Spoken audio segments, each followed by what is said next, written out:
ಆತ್ಮೀಯ H16 news ಅರ್ಥಾತ್ ಹೇ ಸಿದ್ದರಾಮಯ್ಯಗೆ ಸ್ವಾಗತ. ನಾನು ನಿಮ್ಮವ MI ಅಥವಾ ಮಲ್ಲಪ್ಪ ಜೋತಾವರ್. ಆತ್ಮೀಯರೇ, DGP ರಾಮಚಂದ್ರ ರಾವ್ ಏನ್ರಿ ಇವರು ಹೋಗೋದು ಕೂತ್ಬಿಟ್ರು. ವಿಶೇಷವಾಗಿ ಪೊಲೀಸ್ ಡಿಪಾರ್ಟ್ಮೆಂಟ್ದಲ್ಲಿ ಇದನ್ನು ನಾವು ಭಾಳ ಕೇಳ್ತಾ ಇದ್ದೀವಿ ಇಲಾಖೆಯಲ್ಲಿ. ಅದಕ್ಕಾಗಿ ರೊಚ್ಚಿಗಿದ್ದು ಈಗಾಗಲೇ ಪಾಪ ಸಿದ್ದರಾಮಯ್ಯರು ಟೀಕಾ ಮಾಡಿದ್ರು. ಈಗ ಇಲ್ರಿ ಇದೆಲ್ಲ ನೀವು ಹೀಗೆಲ್ಲ ಮಾಡ್ತಾ ಇದ್ದೀರಿ, ಪೊಲೀಸ್ ಸ್ಟೇಷನ್ ಆಗಿರಬೇಕು, ಅಲ್ಲೇ ಕಳ್ಳರು ಸಿಗ್ತಾ ಇದ್ದಾರೆ, ಕಳ್ಳರು ಆಗ್ತಾ ಇದ್ದೀರಲ್ಲ ನೀವು ಅನ್ನೋಂಗೆ ಮಾತಾಡಿದ್ರು. ನೋವಿತ್ತು ಅದರಲ್ಲ. ಅದು ಆಗಬಾರ್ದು ಅಂತ ಡಿಪಾರ್ಟ್ಮೆಂಟು ಪೊಲೀಸ್ ಇಲಾಖೆ ಬಗ್ಗೆ ಗೌರವ ಮೂಡಬೇಕಾಗಿತ್ತು. ಯಾಕೆ ಹೆಂಗೆ ಆಗ್ತಾಯಿದೆ ಅಂತೇಳಿ ಅವ್ರು ಪೇಮೆಂಟ್ ಕೊಡ್ತಾ ಇಲ್ವಾ, ಬದುಕು ಸರಿಯಾಗಿಲ್ವಾ, IPS ಸಾಮಾನ್ಯ ದೊಡ್ಡ ಪೋಸ್ಟ್ ಅದು. ಇವರು ಹೆಂಗೆ ಮಾಡಿದಾಗ ಸಣ್ಣ ಪೊಲೀಸರು ಕೇಳ್ತಾರೇನ್ರಿ ಭಾಳ ಕಷ್ಟ ಹೇಳೋದು. ಅವ್ರ ಮೇಲೆ ಏನೋ ಆ್ಯಕ್ಷನ್ ತೊಗೊಂಡಿದ್ದಾರೆ, ಅಮಾನತು ಇಟ್ಟಿದ್ದಾರೆ ನಮ್ಮ ಗೃಹ ಇಲಾಖೆ. ಅವ್ರ ಬಗ್ಗೆ ಇಷ್ಟ ಆದರೆ ಆಗೋದಿಲ್ಲ. ಇದೆಲ್ಲ ಮನಪರಿವರ್ತನೆ ಆಗೋಗಿದೆಲ್ಲ. ಪಾಪ ಬಂದಂಥ ಮಹಿಳೆ ಜೊತೆಗೆ ಭಯದಿಂದ ಯಾವುದೋ ಕಾರಣಕ್ಕಾಗಿ ಏನೋ ಆಗ್ತಾ ಇರ್ತಾವೆ. ಪಾಪ ಹೆಣ್ಮಕ್ಳು ನಿಸ್ಸಹಾಯಕರಿದ್ದಾರೆ ಈ ವ್ಯವಸ್ಥೆಯಲ್ಲೇ.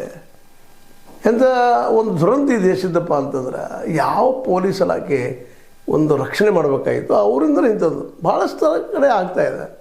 ರೇಪ್ ಅವರಿಂದ ಆಗ್ತಾಯಿದ್ದಾವೆ, ಕಳ್ಳತನ ಆಗ್ತಾಯಿದ್ದಾವೆ, ಮತ್ತೇನೋ ದರೋಡೆಕೋರಗಳು ದರೋಡೆ ಅವ್ರನ್ನ ವಸೂಲು ಮಾಡುವಂಥ ಕೆಲಸ ಇವು ಎಲ್ಲ ಆಗಬಾರ್ದಾಗಿತ್ತು. ಅಲ್ಲ ಯಾಕೆ ಆಗ್ತಾಯಿದ್ದಾವಪ್ಪ?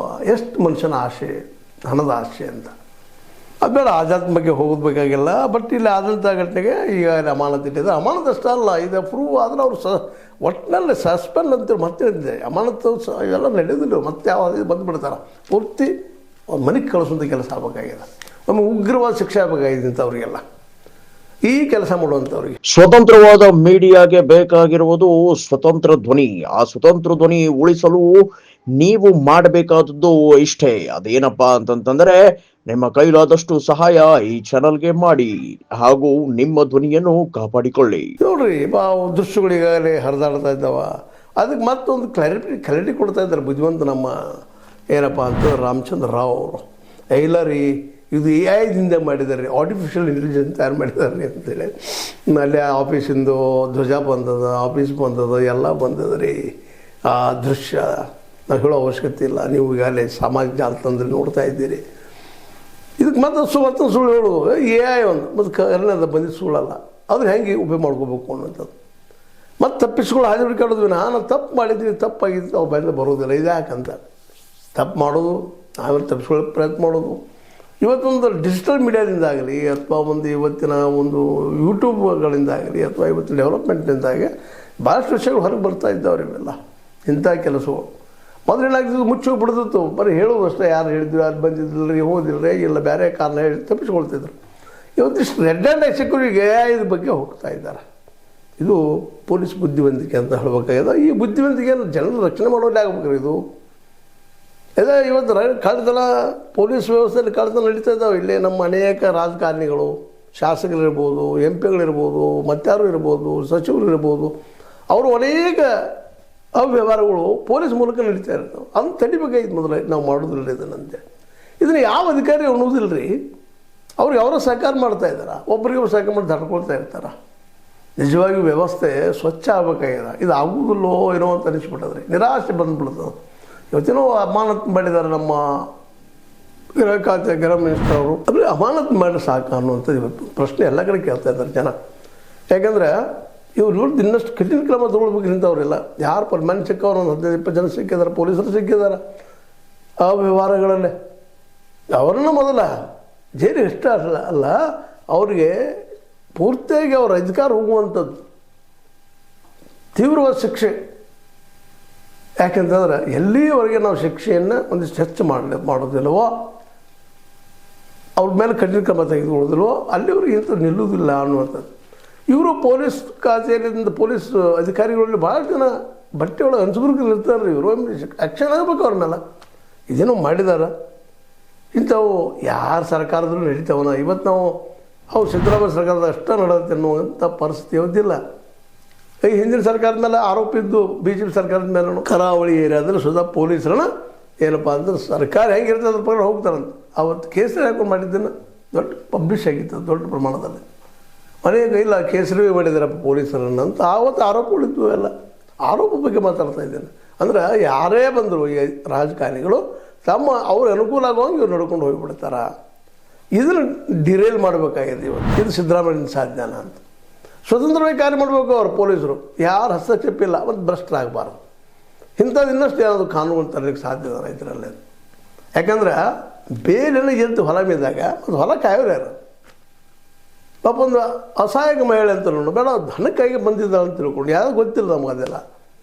ಆದ್ರೆ ಅವಳು ಶೋಷಣೆ ಮಾತ್ರ ಹಣದಿಂದ ಆಯ್ತು ಅಥವಾ ಅಸಹಾಯಕತನದಿಂದ ಆಯ್ತು ಮತ್ತೆ ಕಾರಣದಿಂದ ಮಾಡಿದ್ದೀನಿ ಸುಳ್ಳಲ್ಲ.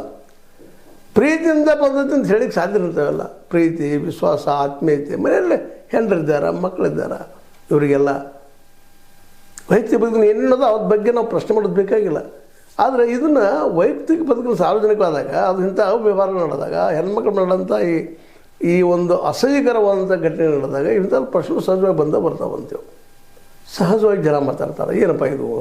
ಹೀಗಾಗಿ ಇವತ್ತು ಸಾಯಂಕಾಲ ಆದ್ಮೇಲೆ ಪೊಲೀಸಿಗೆ ಹೋಗಿ ಗಂಡ್ಮಕ್ಳು ಅನಿಸ್ತಾರೆ, ಬ್ಯಾಡ್ ಬಿಡ್ರಿ ಕಂಪ್ಲೇಂಟ್ ನಾಳೆ ಕೊಟ್ಟರೆ ಆಯ್ತು ಅಂತ. ರಾತ್ರಿ ಯಾರೋ ಬಡದ್ರು ಮಾಡಿದ್ರು ಏನೋ ಆಯ್ತು ಅಂದ್ರೆ ಕಂಪ್ಲೇಂಟ್ ಕೊಡಿಸೋದು ಅನಿಸ್ತದೆ ಜನ. ಯಾಕ್ರಿ ಅಂತ ಕೇಳಿದ ತಕ್ಷಣ ಇಲ್ರಿ ಪೊಲೀಸರು ಏನೇನು ಕೇಳಕ್ಕೆ ಶುರು ಮಾಡಿದ್ರೆ ಬ್ಯಾಡ್ ಬಿಡ್ರಿ. ಅದರಲ್ಲಿ ಹೆಣ್ಮಕ್ಳ ಮೇಲೆ ಏನಾದರೂ ಸ್ವಲ್ಪ ಇಂಥ ಘಟನೆಗಳು ನೋಡೋದಂದ್ರೆ ಅದನ್ನು ಸಹಿತ ಪಾಪ ಕಂಪ್ಲೇಂಟ್ ಮಾಡೋಕೆ ಮುಂದೆ ಹೋಗೋಲ್ಲ ಹೆಣ್ಮಕ್ಳು. ಅವ್ರು ಏನೇನು ಕೇಳ್ತಾರೆ, ಸಭ್ಯವಾಗಿ ಮಾತಾಡ್ತಾರೆ, ಪ್ರತಿಯೊಂದು.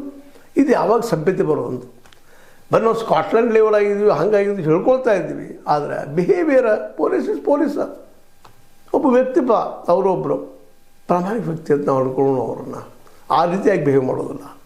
ಹೋದ ತಕ್ಷಣ ಚೆನ್ನಾಗಿ ಮಾತಾಡಿ ನಮಗೇನು ಅವ್ರು ಹೋದ ತಕ್ಷಣ ಒಳಗೆ ಹೋಗಿ ಪೊಲೀಸ್ ಸ್ಟೇಷನ್ ಹೋಗ್ಕೊಂಡು ನಮ್ಗೆ ಚಹಾ ಕೊಡಲಿ, ಚಂದ ಪ್ರೀತಿ ಮಾತಾಡಿ, ಬೆಲ್ಲ ಕೊಡಲಿ, ಇಲ್ಲ. ಅದನ್ನು ಮೀರಿದಂಥದ್ದು ಒಂದು ಹೃದಯವಂತಿಕೆ ಇರ್ತದೆ. ಅನ್ಯಾಯಗೊಳಗೆ ಬಂದಂಥ ಯಾವುದೋ ಹೆಣ್ಣಿರಲಿ ಗಂಡಿರಲಿ ಭಯ ಪಡ್ತಿರ್ತದೆ. ಅವ್ರು ಧೈರ್ಯ ತುಂಬ ಸತ್ಯವನ್ನು ಹೊರತಾಗದ ನಂತರ ಎನ್ಕ್ವೈರಿ ಮಾಡೋದು ಗೊತ್ತಾಗಿ ಆಗ್ತದೆ ಸತ್ಯ ಅದು ಸುಳ್ಳು ಯಾವುದು ಅಂತ. ಅದೇ ಹಾಗೆ ನಮ್ಮಲ್ಲಿ ಬರ್ತಾಯಿಲ್ಲ ನಮ್ಮ ಪೊಲೀಸ್ ಸ್ಟೇಷನ್ಗಳಲ್ಲಿ ಅಂತ. ಅಕ್ಷರಶಃ ಈ ಮಾತನ್ನು ಹೇಳ್ತಾ ಇದ್ದೀನಿ. ಭಾಳ ದಿಟ್ಟಿದ್ದಂಥವ್ರು ಸಹಿತ ಭಾಳ ಭಾಷಣಕಾರರು, ಒಳ್ಳೆ ತಿಳುವಳಿಕಿದ್ದವ್ರು ಸಹಿತ, ಇವನ್ ಕೆಲವೊಂದು ಟೈಮ್ದಾಗ ವಕೀಲರು ಸಹಿತ ಪೊಲೀಸ್ ಸ್ಟೇಷನ್ಗೆ ಹೋಗೋಕೆ ಹಿಂದೆ ಮಾಡ್ತಾ ಇರ್ತಾರೆ. ಯಾಕೆ ಅನ್ನೋದು ನಾವು ಎಲ್ಲ ಉತ್ತರ ಹುಡುಕ್ಬೇಕಾಗಿದ್ದು, ಪೊಲೀಸ್ ಹುಡುಕ್ಬೇಕಾಗಿದೆ. ಇವಾಗ ಘಟನೆ ಆದಾಗ ಯಾವ ಹೆಣ್ಮಕ್ಳು ಹೋಗ್ತಾರ್ರಿ ಪೊಲೀಸ್ ಸ್ಟೇಷನ್ಗೆ? ಅದು ಸಾಯಂಕಾಲ 6 ನಂತರ ಹೋಗಿ ಯಾರೂ ಒಪ್ಪುವುದಿಲ್ಲ. ಇನ್ನೇನೋ ಬಂಡ ಧೈರ್ಯ ಅವ್ರು ಮಾತ್ರ ಹೋಗ್ಬೋದೇನೋ ಅಲ್ಲೇ. ಇದನ್ನೆಲ್ಲ ಸ್ವಚ್ಛ ಮಾಡಬೇಕಾಗಿದ್ದು ನಮ್ಮ ಗೃಹ ಖಾತೆ ಮಿನಿಸ್ಟರ್ ಅವರು. ಈ ದಿಶೆಯಲ್ಲಿ ಏನಾದರೂ ಮಾಡಲಿಕ್ಕೆ ಸಾಧ್ಯದ. ಫ್ರೆಂಡ್ಲಿ ಬರೀ ಬಾಯಾಗ ಅನ್ನೋದಷ್ಟೇ ಪೊಲೀಸ್ ಸ್ಟೇಷನ್ ಫ್ರೆಂಡ್ಲಿ ಬೇರೆ ಅವ್ರು 4 ಭಾಷಣ ಮಾಡೋದು, ಮುಂದೆ 4 ಮಂದಿ ಕೂತಿರ್ತಾರೋ ಅವ್ರಿಗೆ ಅಷ್ಟೇನು ಮಾಡೋದು ನಂತರ ಮುಗಿದೋದು. ಇವತ್ತು ದಿವಸ ಅಕ್ಷರಶಃ ಯಾರಾದರೂ ಪಾಪ ಹೆಣ್ಮಕ್ಳು ಆಗಲಿ ಗಂಡು ಮಕ್ಕಳಾಗಲಿ ಮುಗ್ದ್ರ ಪೊಲೀಸ್ ಸ್ಟೇಷನ್ಗೆ ಹೋಗೋದಪ್ಪ ಅಂದ್ರೆ ತಮಗೆ ಎಷ್ಟು ಅನ್ಯಾಯ ಆದರೂ ಇಲ್ಲೇ ಒಂದೆರಡು ಬಡೀಲಿ ಬಿಡ್ರಪ್ಪ, ಅವ್ರುಗಳು ಹೋಗಿ ಏನು ಬಿಡಿಸ್ಕೊಳ್ಳೋಣ ಅಂತ ಮನಸ್ಥಿತಿ ಇವತ್ತದು. ಇದಕ್ಕೆ ಕಾರಣ ಯಾರು? ಇದಕ್ಕೆ ಕಾರಣ ನಾವೆಲ್ಲರೂ. ನಮ್ಮಲ್ಲಿ ಮೊದಲು ಎಜುಕೇಷನ್ ಕೊಡಲಿಲ್ಲ ಸರ್ಕಾರದವ್ರು, ಇವತ್ತು ಕೊಡ್ತಾ ಇಲ್ಲ. ಹೇಳ್ತೀರಿ ಅಷ್ಟ ಫ್ರೀ ಎಜುಕೇಷನ್ ಅದಕ್ಕಾಗಿರೋ ಬಡ್ಕೊಳ್ಳೋಂಥದ್ದು ಮೇಲೆ ನಮ್ಮ ಈ ವಾಹಿನಿ ಮೂಲಕ ಎಲ್ಲರಿಗೂ ಹೈಯರ್ ಎಜುಕೇಷನ್ ಫ್ರೀ ಮಾಡುವಂಥ ಕೆಲಸ ಮಾಡಬೇಕು ಸಿದ್ದರಾಮಯ್ಯ ಅಂತವರು. ಒಬ್ಬರಲ್ಲಿ ಯಾರು ಬಂದವರು ಭಾಳ ಅವಶ್ಯಕತೆ ಈ ದೇಶಕ್ಕೆ. ಎಲ್ಲಿ ಅವ್ರಿಗೆ ಪ್ರಜ್ಞೆ ನಮ್ಗೆ ಬರೋದಿಲ್ಲ. ಅಷ್ಟು ಬಂದರೂ ನಾವು ಇವತ್ತು ಶಿಕ್ಷಿತರಿದ್ದರೂ ಇವತ್ತಿಗೆ ಸಹಿತ ಪೊಲೀಸ್ ಸ್ಟೇಷನ್ಗೆ ಹೋಗೋದು ಅನಿಸ್ತಾ ಇದ್ದೀವಿ. ಯಾಕೆಂದ್ರೆ ಇಂಥ ರಾವ್ರಂಥ ಜನ ಇರೋದ್ರಿಂದಾಗಿ ರಾವು ಕೇತುಗಳು ಭಾಳ ಜನ ಇರ್ತಾರೆ. ಅದರಲ್ಲಿ ಭಾಳ ಕಡಿಮೆ ಜನ ರೀ, ಎಲ್ಲೋ ಇರ್ಬೋದು, ಭಾಳ ಕಲ್ಪ ಅಂಥವ್ರು ಯಾವುದೋ ಮೂರಿಗೆ ಹೋಗೋದು ಬಿಡ್ತಾರೆ ತೆಗೆದವ್ರನ್ನ. ಯಾಕಂದ್ರೆ ಶಾಸಕರಾಗಿರ್ಬೋದು ಅಥವಾ ಮತ್ತಾರು ಆಗಿರ್ಬೋದು, ತಮಗೆ ಎಂಥ ಬೇಕಪ್ಪ ಪೊಲೀಸರು, ತಾವು ಹೇಳಿದಂಗೆ ಕೇಳುವಂಥ ಪೊಲೀಸರು, ಅಧಿಕಾರಿಗಳು, PSIಗಳು ಬೇಕಾಗ್ತಾರೆ, CPIಗಳು ಬೇಕಾಗ್ತಾರೆ, DYSP ಬೇಕಾಗ್ತಾರೆ. ಅಂಥವ್ರನ್ನ ತಮ್ಮ ಏರಿಯಾಗೆ ತಂದು ಹಾಕೊಂಡ್ಬಿಡ್ತಾರೆ. ಅಲ್ಲಿ ಮತ್ತು ಅವ್ರು ಎಣ್ಣೆ ಮಾಡೋಕ್ಕಾಯ್ತು ಅಂದ್ರೆ ಇವ್ರ ಬಗ್ಗೆ ಶಾಸಕರಿಗೆ ಸಂಬಂಧಿಸಿದವರು, ಸಚಿವರಿಗೆ ಸಂಬಂಧಿಸಿದವರು ಅವ್ರಿಗೊಂದು ಟ್ರೀಟ್ ಬೇರೆ ಇರ್ತದೆ. ಜನಸಾಮಾನ್ಯ ಯಾವ ಪಾಪ ಹೋಗಿರ್ತಾವೆ ಅವ್ರಿಗೂ ಟ್ರೀಟ್ ಬೇರೆ ಇರುತ್ತೆ. ಸಹಜವಾಗಿ ಲಾ ಮಗಳೇ ಎಲ್ಲಿ ಹೋಗಿದ್ದು ಏನಿತ್ತು ಅನ್ನುವಂಥ ಭಾಷೆ, ಇನ್ನೂ ಹೊಲಸು ಭಾಷೆ ರೀ, ಥರ್ಡ್ ಕ್ಲಾಸ್ ಭಾಷೆಗಳನ್ನು ಮಾತಾಡುವಂಥದ್ದು ನಾವು ನೋಡಿದ್ದೀವಿ ಪೊಲೀಸ್ ಸ್ಟೇಷನ್ದಲ್ಲ.